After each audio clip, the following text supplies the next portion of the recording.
오늘 함께 말씀 나눠보겠습니다. 함께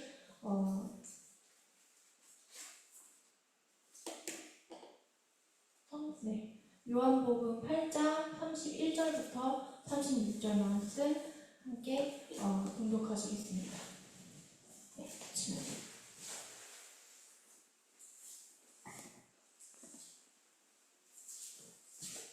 함께 합독하시겠습니다. 예수께서 자기를 믿은 유대 사람들에게 말씀하셨다. 너희가 나에 머물러 있으면 너희는 참으로 나의 제자들이다. 그리고 너희는 진리를 알게 될 것이며 진리가 너희를 자유롭게 할 것이다. 그들은 예수께 말하였다. 우리는 아브라함의 자손이라. 아무에게도 종노릇한 일이 없는데 당신은 어찌하여 우리가 자유롭게 될 것이라고 말합니까? 예수께서 대답하셨다. 내가 진정으로 너희에게 말한다. 죄를 짓는 사람은 다 죄의 종이다. 종은 언제까지나 집에 머물러 있지 못하지만 아들은 언제까지나 머물러 있다. 그러므로 아들이 너희를 자유롭게 하면 너희는 참으로 자유롭게 될 것이다. 아멘. 네, 오늘의 말씀 주제는 자유의 하나님입니다. 네, 그래서 그 부제가 지금 보이시는지 모르겠는데 부제는 신앙의 공식을 깨라입니다. 네, 제가 이 자유의 하나님에 대해서 묵상을 한번 해보고 싶었는데 몇 달째 못해 하다가 말씀을 준비하게 됐어요. 그래서 너무 길어서 이번에는 잘랐어요. 네, 지난번에 한번 너무 길었던 것 같아서 이번 주에 한번 나누고 나머지는 이제 목사님께 양해를 구해서 다음 주에 함께 나눠보려 합니다. 그래서 오늘 먼저 나누고 싶었던 건 참 생각을 해보면 우리가 믿고 따르고 전해야 하는 복음에서 참 빼놓을 수 없는 키워드가 몇 가지 있는 것 같아요. 그걸 빼면은 기독교가 아니다 이렇게 되어버리는 기본적인 것이 있는 것 같은데 이제 그 중에 정말 제일 기본적인 게 하나님, 예수님, 성령님 그리고 악마 이 인물이라 할 수 있는 분들은 뺄 수가 없다고 생각하고 그리고 나서는 죄인 것 같아요. 죄. 이 요소들을 빼면 이제 복음이 아닌 게 될 정도로 참 중요한 키워드인 것 같은데 왜냐하면 죄를 기점으로 사실 인간이 하나님에게서 떨어져 나와 버렸고 이제 축복과 이제 사랑의 대상에서 저주와 심판의 대상으로 타락해 버렸기 때문에 너무 중요한 것 같아요. 네, 한번 요한복음 8장 44절 말씀 함께 봉독하시겠습니다. 앞에 나와 있습니다. 너희는 너희 아비 마귀에게서 났으니 너희 아비의 욕심대로 너희도 행하고자 하느니라. 그는 처음부터 살인한 자요 진리가 그 속에 없으므로 진리에 서지 못하고 거짓을 말할 때마다 제 것으로 말하나니 이는 그가 거짓말쟁이요 거짓의 아비가 되었습니다. 아멘. 사실 이 말씀은 우리 성도들에게 하신 말씀은 아니에요. 우리의 아버지는 하나님이시기 때문에 네, 사실 대다수의 훨씬 더 많은 수의 사람들이 죄를 짓고 죄에 머물러 살고 그리고 죄로 죽죠. 그리고 나서 이제 영원한 이제 심판의 대상으로 이 생을 마무리합니다. 네. 왜냐하면 여기 말씀처럼 그들의 아버지가 마귀고 그들은 마귀에게 속한 자들이기 때문에 그래요. 네. 여기 써 있는 대로 마귀는 자기 욕심대로 행하고 살인하고 진리가 없기 때문에 진리에 서지 못하고 진리를 따를 수도 없고 거짓말하는 자예요. 네. 그리고 마귀를 따라서 죄의 종이 된 대다수의 이 사람들 그분들도 이제 이 마귀처럼 자기 욕심대로 행하고 살인하고 진리가 없고 진리를 따르거나 진리에 서지 못하고 거짓말하는 사람들입니다. 네. 그래서 예수님이 말씀하셨듯이 죄를 짓는 사람은 누구나 다 죄의 종이에요. 죄의 노예고 죄에서 벗어날 수가 없어요. 네. 그런데 이제 우리에게 복음이 좋은 소식인 이유는 바로 이 끔찍한 죄로부터 주님이 우리를 사주셨기 때문이죠. 우리가 속량 받았다고 하는데, 근데 오늘 저는 사실 저는 주일학교 출신이고 나름 모태신앙이기 때문에 어릴 때부터 한글을 배울 때부터 이 소식을 들었는데, 사실 지금 와서 좀 깨달았어요. 아, 제대로 좀 이해가 안 간다. 이제 죄로부터 이제 자유했다고 하는데 저는 정말 자유하게 살고 있지 못한 것 같았어요. 네. 그래서 한번 오늘 죄로부터 자유하다는 게 어떤 의미인지 한번 같이 나누고 싶었어요. 왜냐하면 이게 진짜 사실 이거는 성도들에게 가장 중요한 문제인 것 같아요. 왜냐하면 진리가 없고 진리를 따를 수 없는 자들은 안타깝지만 이 소식이 허락되지 않았기 때문이에요. 네. 왜냐하면 하나님께 지은 죄가 예수님의 죽음으로 완벽하게 해결되고 나서도 성도는 성령님과 함께 살아가면서도 계속 죄를 짓고 죄된 몸을 입고 살아가게 되고, 그래서 딜레마가 좀 생기는 것 같아요. 왜냐하면 죄인인데 죄인이 아니기 때문이에요.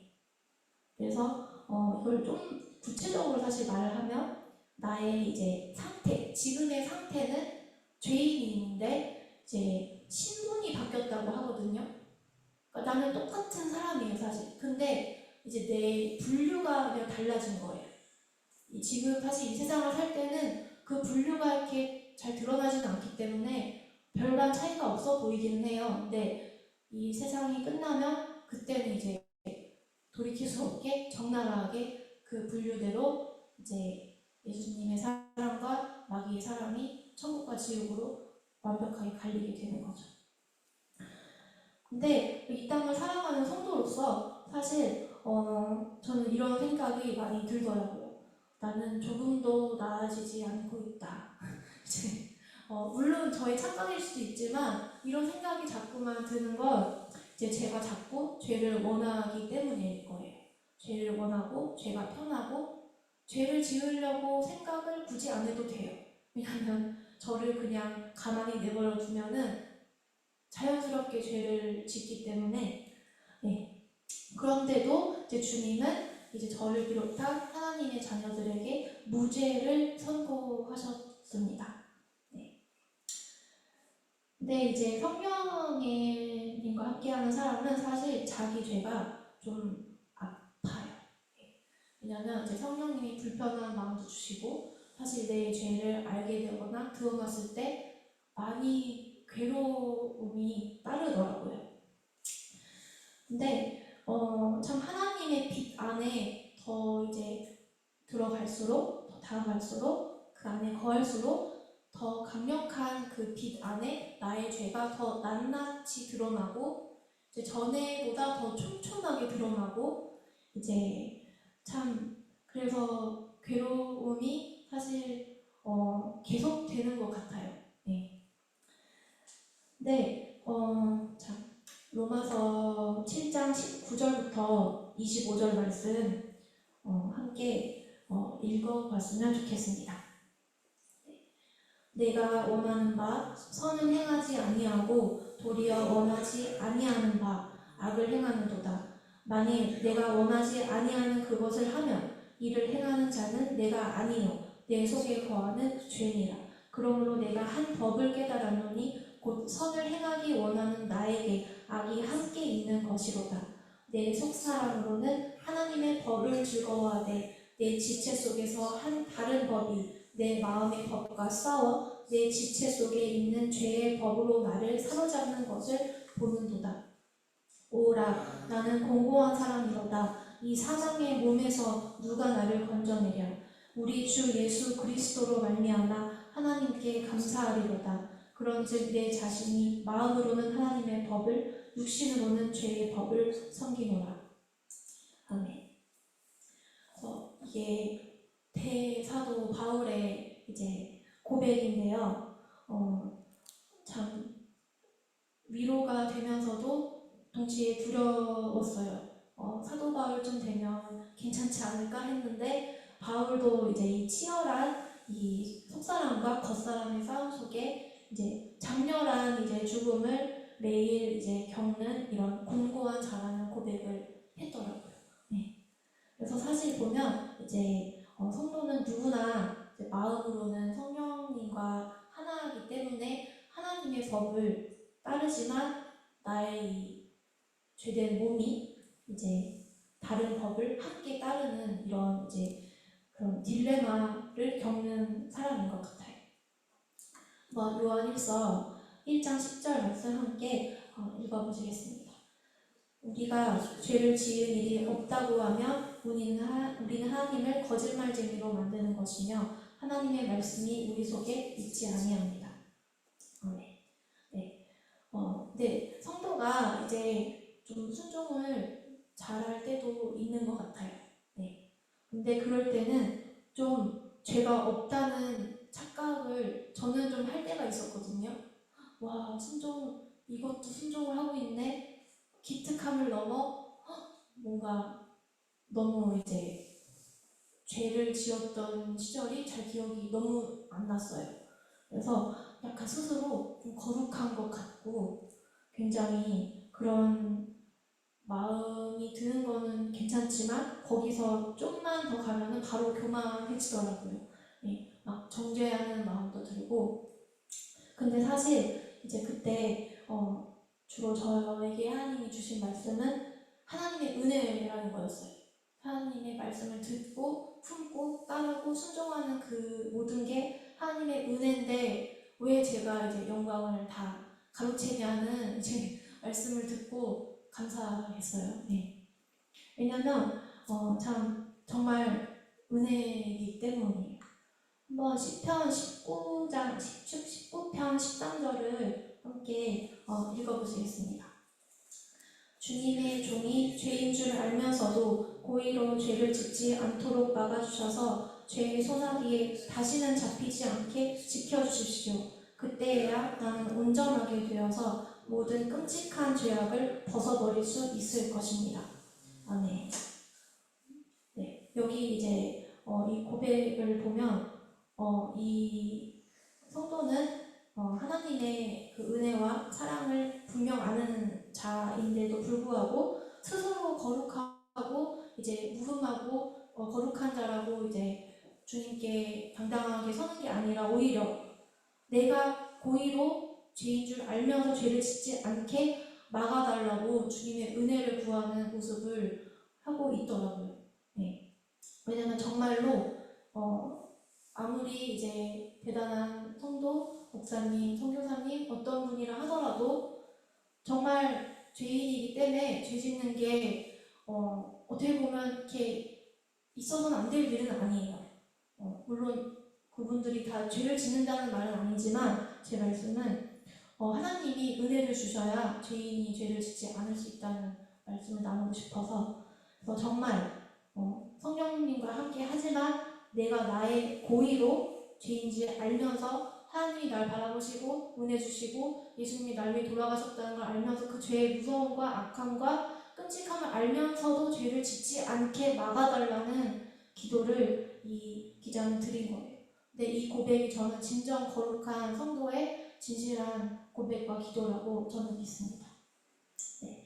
주님이 막아주셔야 죄를 짓지 않고 주님이 지켜주셔야 온전하게 되고 모든 끔찍한 죄악을 벗어버릴 수가 있다는 것을 함께 나누고 싶었어요. 네. 로마서 8장 1절부터 2절 말씀 함께 읽어보시겠습니다.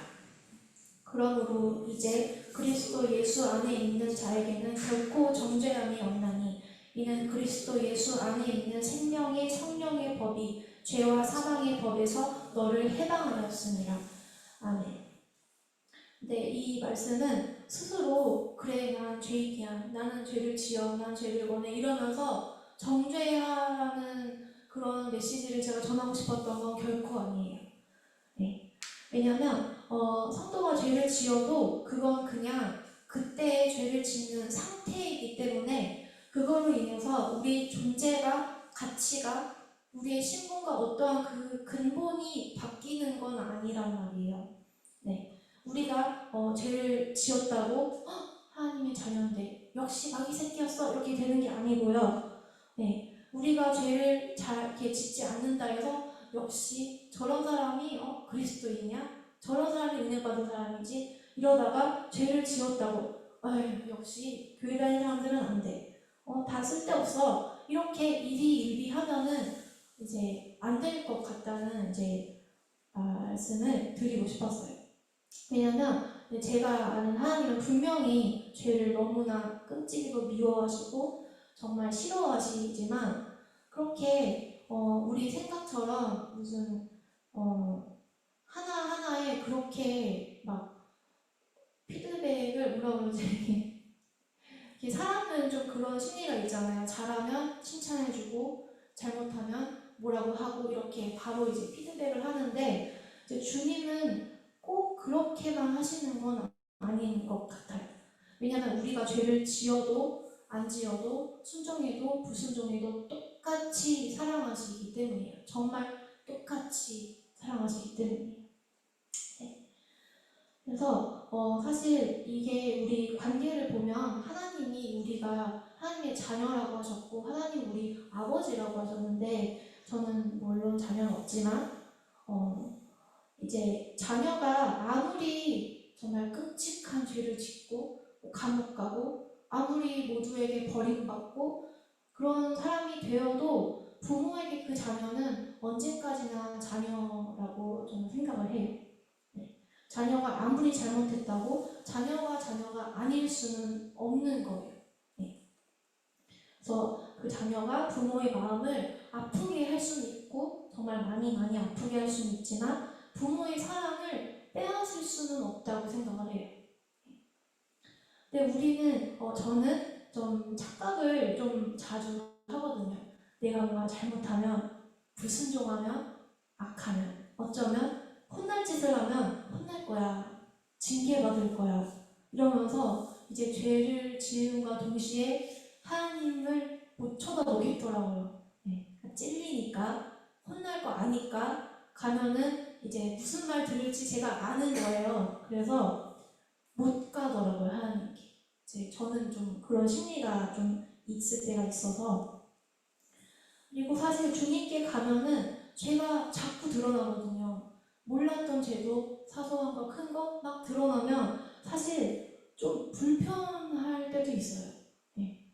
그냥 이렇게까지 나만 너무 촘촘하게 보시는 거 아니야? 이런 생각이 들 때도 있고. 근데 사실 하나님의 그 사랑은 그 죄를 지을 때 가장 드러나는 것 같아요. 하나님의 은혜는 죄인이 죄인 되었을 때 가장 이제 정말 은혜가 되는 것 같아요. 그래서 성도는 죄를 안 짓는 사람이 아니라 죄를 지어도 하나님의 긍휼하심과 사랑과 은혜를 믿고 주님의 예수님의 보혈로 하나님께 담대히 나아가는 자라고 생각을 해요. 근데 사실 이런 이제 이야기를 묵상을 하면서 사실 진짜 핵심이 뭘까 좀 생각을 하다가 사실 이 모든 게 죄인이 그냥 단순히 죄를 짓고 싶어 하지 않고 죄를 미워하는 것을 넘어서 죄가 있고 없고 죄를 짓고 안 짓고의 주체를 자기 자신으로 착각한다는 게 좀 근본적인 문제인 것 같았어요. 근데 잘 생각을 해보면 죄를 지었다면 죄인이니까 지은 거고 그렇게 많이 놀라운 건 아니고 그리고 죄를 만약에 안 지었다면 하나님의 은혜를 입은 거예요. 그래서 사실 이 주체가 내가 아니라 하나님의 있기 때문에 이게 참 솔직히 잘 이해가 완벽하게 안 가고 이렇게 일상에서 살아가면서 그때그때 정말 나의 모든 주체가 내가 아니라 주님이라는 게 사실 완벽히 잘 이해가 되지는 않는 것 같아요.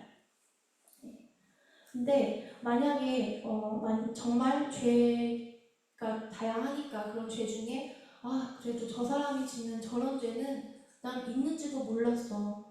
어떻게 저런 죄 지을 생각을 하고 죄를 지을 수가 있지 하는 순간이 올 때가 있거든요. 저도. 근데 그럴 때도 잘 생각을 해보면 그런 죄 지을 생각을 못 해보고 그렇게 할 만한 성향이 없고 그런 마음을 품고 실행할 만한 환경과 조건과 그런 게 안 되었던 것 또한 주님의 은혜더라고요. 만약에 정말 동일한 조건과 모든 게 합쳐진다면 나는 저거보다 나을 수 있다고 사실 말할 수 있지 않아요. 그래서 물론 죄가 너무나 큰 이슈지만 너무 지나치게 결벽을 떨면서 너무 지나치게 이리이리 하면서 정말 하루는 하나님 보좌 앞에서 너무 행복하게 춤을 추다가 하루는 천국 문도 두드릴 자격이 없다고 느끼다가 이런 식으로 가면은 그건 문제가 있다는 이야기를 함께 나누고 싶었던 거예요. 우리는 죄로부터 풀려났어요. 우리는 자유했어요. 우리는 더 이상 죄의 종, 죄의 노예, 마귀의 노예가 아니에요. 네.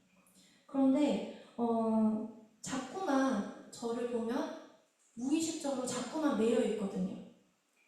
보이지 않는 올무의 그 익숙함에 저도 모르게 이렇게 돌아가 있는 경우가 꽤 있어요.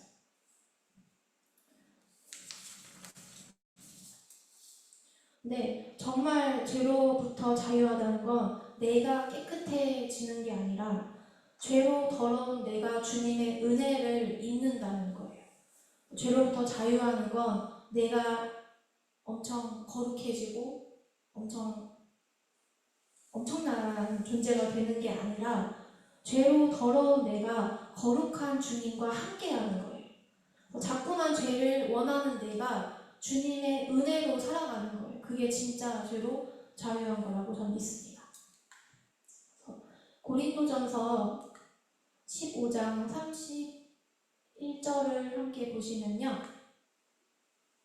네, 함께 읽어보시겠습니다. 형제들아, 내가 그리스도 예수 우리 주 안에서 가진 바 너희에 대한 나의 자랑을 두고 단언하노니 나는 날마다 죽노라. 네, 저는 사실 이 말씀을 자주 생각해요. 네, 그러면서 오죽하면 바울도 날마다 죽었을까? 이런 생각을 하는데 때때로 죄를 지으면서도 죄로부터 자유롭다는 건 끊임없이 죄를 지을 수밖에 없는 나 자신이 아니라 주님으로 살아가는 거기 때문에 이제 주님의 은혜로 죄를 지으려는 나 자신을 이제 거절하고 버리고 그게 정말 안 될 때는 그냥 죽어야 되더라고요. 주님을 따를 수 없는 내가 죽어야만 그 죄된 나에게서 자유할 수가 있었어요.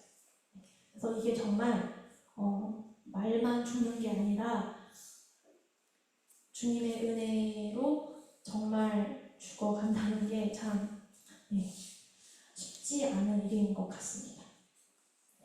그리고 이거는 정말 나 자신이 아니라 주님한테 전적으로 달린 거라서 이제 우리가 사실 할 일은 주님 가까이 계속 거하는 것밖에 없는 것 같아요. 이제 그 후에는 성령님이 다 알려주시고 도와주시고 시시때때로 이제 인도를 하시기 때문에 그렇게 가는 게 이제 맞다고 저는 생각을 합니다. 그래서 이제 죄로부터 자유한 거에 대해서 계속 묵상하다 보니 결국에 사랑의 관계 속에서 하나님과 계속 거하는 거라는 생각이 저는 들었어요. 근데 사실 죄를 짓고서 정말 아파하고 수치스러워하고 부끄러워하고 스스로 상처받는 건, 힘들어하는 거는 저는 그게 되게 귀한 일인 것 같아요. 정말 너무 소중한 일인 것 같고 마땅히 그래야 할 일이라고 생각을 해요. 그런데 그만큼 하나님 앞에서 하나님이 필요하다는 그것 또한 분명히 필요하다고 생각을 해요. 그래서 나는 이런 한심한 사람이지만 그래서 주님의 은혜와 긍휼을 구하고 예수님의 보혈을 믿고 담대히 나아가고 이런 하찮은 참 계속 실수하고 실패하고 죄짓는 나를 용서하고 받아주실 주님의 사랑과 은혜를 믿고 담대히 주님께 나아가서 이제 그걸 구하는 게 진정한 성도의 모습이라고 저는 생각을 해요. 사실 이제 다윗을 제가 좀 최근에 묵상을 많이 한 적이 있었는데 저는 다윗이 그렇게 끔찍한 사람인지 사실 자세히 몰랐었거든요. 항상 다윗은 의인처럼 이제 이름이 나오는 사람이었기 때문에 다윗이 얼마나 끔찍한 일을 많이 했는지 저는 너무 몰랐었어요. 그런데 왜 하나님의 마음에 합한 자였을까? 그게 정말 제 의문이었거든요. 근데 보니까 제가 본 거는 이 부분이었는데 다윗이 지금 제가 방금 말씀드린 이런 방면의 선수였더라고요. 그래서 얼마나 자기가 끔찍한 죄를, 경악스러운 죄를 저지르고 나서도 자신이 그런 최악의 인간인 걸 알면서도 하나님이 자신을 용서해 주시고 받아주시고 사랑해 주시고 긍휼히 여겨주실 거라는 것을 다윗은 정말 믿었어요. 그래서 하나님께 징계를 받을 때에도 이제 하나님이 자기를 막 버리시고 싶어 하고 막 미워하고 이런 게 아니라 정말 하나님이 자신을 사랑하고 자기의 죄로 인해 자기가 지금 그 결과를 받는 것일 뿐이라는 것을 믿었고 그러면서도 그 와중에 주님의 긍휼과 은혜를 또 구했어요. 네. 그래서 사실 이 자세가 정말 많이 은혜가 됐어요. 네. 그래서 성도라는 사람에 대해서 한 번 더 생각을 해본 게 하나님의 사랑을 받는 죄인이구나. 그리스도인은 그냥 하나님의 사랑을 받는 죄인에 불과하구나 이런 생각이 들고 좀 마음이 좀 저는 가벼워졌던 것 같아요. 왜냐하면 다윗의 신앙은 전적으로 주님한테 의지한 신앙이었기 때문에 그랬어요. 다윗은 하나님이 어떤 분인지 너무나 잘 알았어요. 그래서 하나님의 마음에 합한 자였습니다. 이건 다윗이 거룩해서가 아니라 하나님의 마음을 참 잘 알고 좀 다윗이 헤아렸던 것 같아요.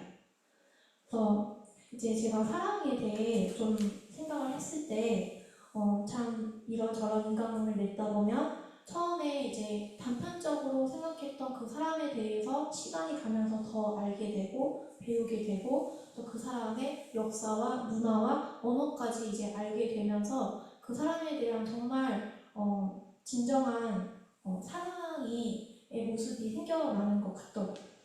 결국에는 그래서 상대방의 이러한 역사와 문화와 언어와 이런 모든 것을 이제 알고 헤아리는 게 그게 사랑인 것 같았어요. 근데 이런 면에서 보면 다윗은 하나님을 정말 사랑한 거예요. 하나님에 대한 지식이나 정말 묵상하고 깨닫고 막 알아가고 이런 게 너무 소중하고 반드시 있어야 되는 일들이죠. 그런데 거기서 멈추면 안 돼요. 왜냐하면 하나님과 성도는 관계가 있기 때문이에요. 우리 주변의 사람들과 관계를 맺는 것처럼 하나님이라는 학문이 아니라 하나님이라는 인격을 가진 이제 창조주와 피조물인 내가 인격 대 인격으로 만나서 서로의 마음과 마음을 헤아리면서 정말 관계를 맺는 것이기 때문에 그래요. 하나님이 우리를 이제 구원하신 건 이제 법적으로 죄인 중에 몇 명은 봐주자 돼가지고 평생 좀 그래 쟤네 좀 그래 지은 대로 한번 살게 냅둬보자 이런 마음이신 게 전혀 아니고 하나님은 정말 우리를 너무 사랑하시거든요. 그리고 그 사랑을 우리가 알기를 너무나 바라고 계십니다. 네. 이렇게 요한계시록에 보면은 하나님의 진짜 의도를 좀 알 수가 있어요. 함께 요한계시록 21장 3절부터 4절 말씀 함께 읽어보시겠습니다. 보아라, 하나님의 집이 사람들 가운데 있다. 하나님이 그들과 함께 계실 것이요 그들은 하나님의 백성이 될 것이다. 하나님이 친히 그들과 함께 계시고 그들의 눈에서 모든 눈물을 닦아주실 것이다. 다시는 죽음이 없고 슬픔도 울부짖음도 고통도 없을 것이다. 이전 것들이 다 사라져 버렸기 때문이다. 아멘. 제가 여기서 5가지 사실을 정리해봤어요. 첫 번째는 하나님은 우리와 함께 하시길 바란다. 함께 계시고 싶어 하신다. 두 번째는 하나님은 우리와 친하게 지내고 정말 격없이 편안하게 정말 너무 친하게 관계를 맺기 원하신다. 세 번째, 하나님은 우리가 죽음도 슬픔도 울부짖음도 고통도 겪지 않기를 바라신다. 네 번째, 하나님은 이 목적을 위해서 스스로 희생하셨다. 진노의 심판을 아들이신 예수님께 내리셨기 때문이에요. 또 5번째, 이거는 우리 모두 아는 사실이지만 하나님은 우리를 정말 너무너무 사랑하신다. 이렇게 5가지를 한번 제가 발견했었던 것 같아요. 이제 한 번은 여기 앞에 계신 조창만 목사님께서 저한테 그러셨거든요. 이제 모든 성도가 이제 똑같은 신앙의 여정을 다 가는 건 아니지만 결국에 그 끝에 이제 만나는 하나님은 같다고 하시더라고요. 그리고 그분이 바로 사랑의 하나님이라고 하셨었어요. 그래서 이걸 보면은 주님의 진짜 궁극적인 목적이 너무 분명하신 것 같아요. 우리를 그냥 사랑해주고 싶으신 건데 그 길이 너무나 멀고 험하고 참 어려울 때가 많은 것 같습니다. 진짜 하나님의 사랑을 알면 알수록 사실 이제 나오는 고백은 왜 사랑하시지? 왜 저렇게까지 사랑하시지? 이런 의문이 저는 사실 많이 들거든요. 이유를 모르겠고 왜 그렇게까지 사랑하시는지가 진짜 이해가 안 가서 그랬던 것 같아요. 그래서 한번 제가 이게 신성모독 논란이 될 수도 있지만 한 번은 제가 이런 고백이 나왔어요. 저도 모르게 하나님 좀 바보 같아요 이런 고백이. 왜냐면 진짜 너무 제가 바보란 생각이 들 만큼 너무 따뜻하시고 너무 진짜 부드러우시고 끊임없이 참아주시고 사랑을 그냥 마구 그냥 쏟아 부어주시니까 뭐지? 이래도 되는 건가 싶으면서도 나중엔 이런 고백이 나오더라고요. 네. 그래서 참 좀 당황스러울 때도 있었어요. 그래서 참 보면은 이 나의 시선이 나한테서 주변에서 세상에서 하나님께로 가야만 해요. 네. 그래서 주님이 말씀하시는 거에 귀 기울이고 이제 주님께 진짜 드리고 싶은 말씀을 이제 다 드리고, 왜냐하면 어차피 마음을 다 아시기 때문에 숨겨도 이제 좀 미화를 해봐도 소용이 좀 없고 오히려 시간이 연장되는 것 같아요. 결국 다 드러나기 때문에. 그래서 때로는 웃기도 하고 때로는 울기도 하고 울부짖고 그래도 다 괜찮습니다.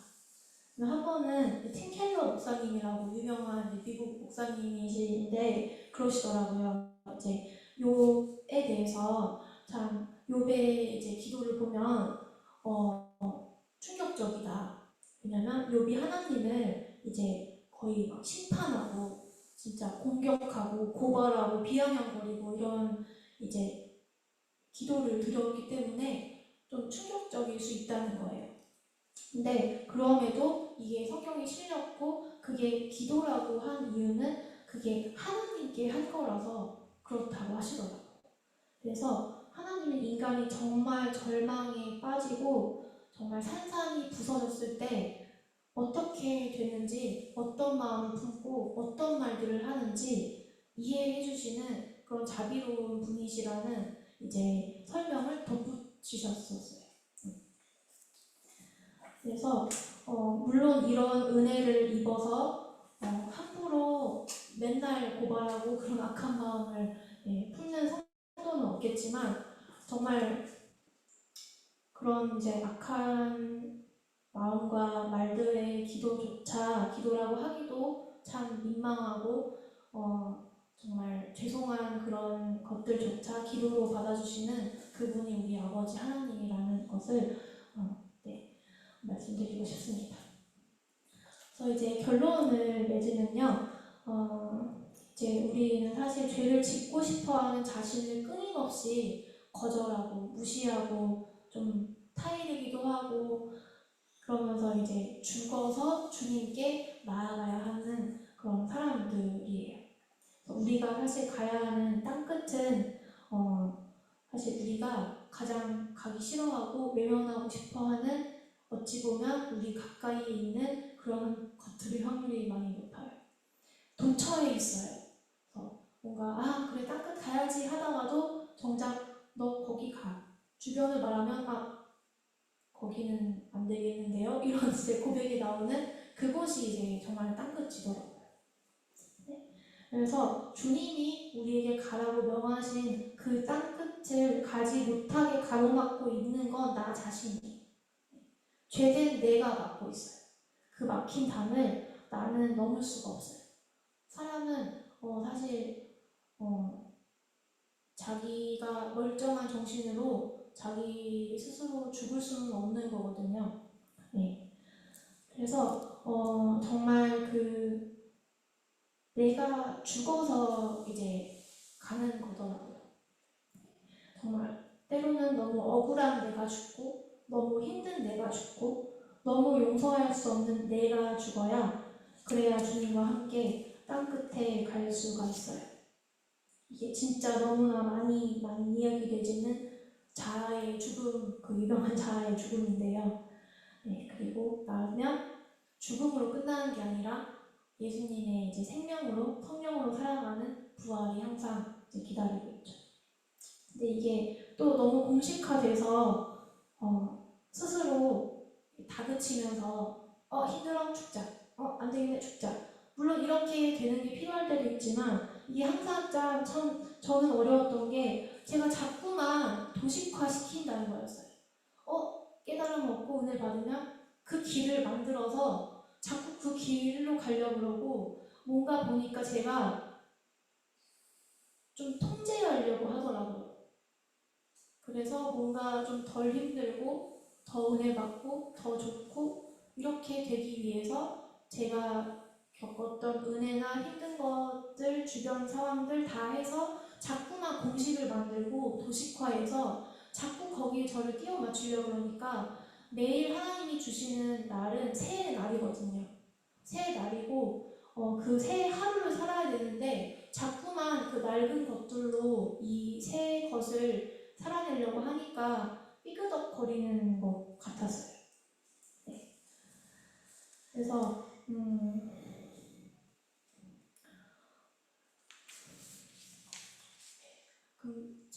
저의 긴 금방 마무리된 것 같은데, 네. 그래서 그렇게 너무 도식화해서 공식화해서 이건 이런 거야, 불순종 저주, 순종 축복, 이렇게 너무 도식화해서 가는 건 아니고, 물론 같은 결론이 날 때도 있죠. 그럴 때도 많은데 그 중간 과정도 사실 필요할 때가 있기 때문에, 너무 이제 그런 이제 통제하려고 드는 자기 안에 그런 지름길 같은 그런 것 말고, 그런 노하우 말고, 진짜 오늘의 새 날에 나를 인도하시는 하나님의 얼굴을 이제 매일 구하고 그렇게 교제하며 나아가는 게 저는 그게 진정 죄로부터 자유한 길이라고 믿습니다. 그래서 오늘 요한복음 8장 36절 말씀 함께 읽고 마무리하겠습니다. 그러므로 아들이 너희를 자유롭게 하면 너희는 참으로 자유롭게 될 것이다. 아멘. 이 말씀이 우리에게는 다 적용이 되기 때문에 진짜 우리를 자유케 하시는 분은 우리가 겪어왔던 그 은혜의 순간들, 지름길로 지금도 가야 되고 이런 것들이 아니라 예수님이라는 말씀을 나누고 싶어요. 예수님이 우리를 자유롭게 하셨고 우리는 진짜 정말로 자유하고 예수님 없이 나 혼자 자유할 수 있는 길은 없어요. 그래서 사실 이미 그러나 아직 그 자유를 누리고 누리지 못할 때와 이렇게 계속 공존을 하고 있지만 분명한 것은 우리는 하나님과 날마다 더 가까워지고 있다는 것입니다. 우리가 그렇게 느끼든 느끼지 않든 저는 그렇다고 믿어요. 왜냐하면 먼 길로 온 것 같은 때에도 주님과 정말 소원한 것 같은 때에도 그것마저 이제 거시적으로 봤을 때 하나의 과정이기 때문에 그렇게 멀어져 가면서 주님과 가까워져 가는 그런 과정인 거예요. 그래서 이렇게 우리를 끝까지 인도하신 하나님의 신실하신 사랑을 믿으면서 함께 찬양했으면 좋겠습니다. 가능하다면 네.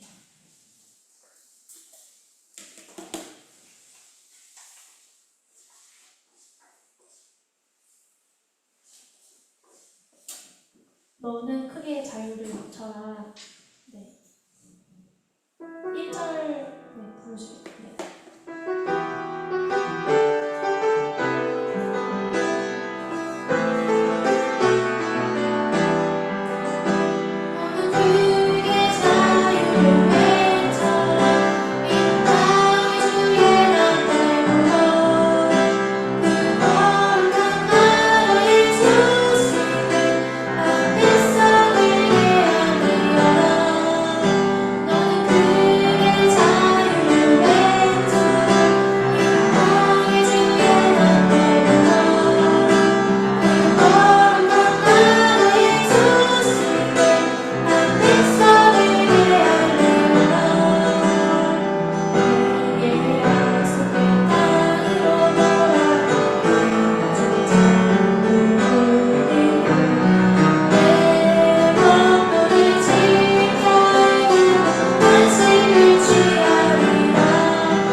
어린이 예배 때 주기도문을 한번 쉽게 풀어본 적이 있는데 은혜가 되더라고요. 그래서 한번 주기도문을 쉽게 써봤어요. 함께 주기도문 이걸로 마무리하시면 좋겠습니다.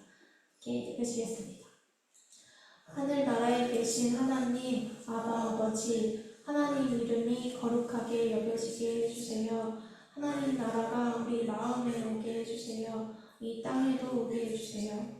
그리고 하나님 뜻이 하늘에서 이루어진 것처럼 이 땅에서도 이루어지게 해주세요. 오늘 우리가 먹을 수 있는 음식을 주시고 우리가 하나님께 무조건적으로 용서받았으니까 우리도 우리한테 죄 지은 사람들을 무조건적으로 용서하게 도와주세요. 그리고 우리가 우리에게 죄를 지은 사람들을 용서해 준 것처럼 우리 죄를 용서해 주세요. 주님, 우리가 악마의 시험에 들리지 않게 지켜주세요. 악마로부터 제발 우리를 구원해 주세요. 하나님 나라와 권력과 영광은 영원히 하나님 거예요. 아멘. 네, 마쳤습니다. 남은 한 주간도 승리하시길 목사님과 똑같은 결략이 되네요. 수고하셨습니다.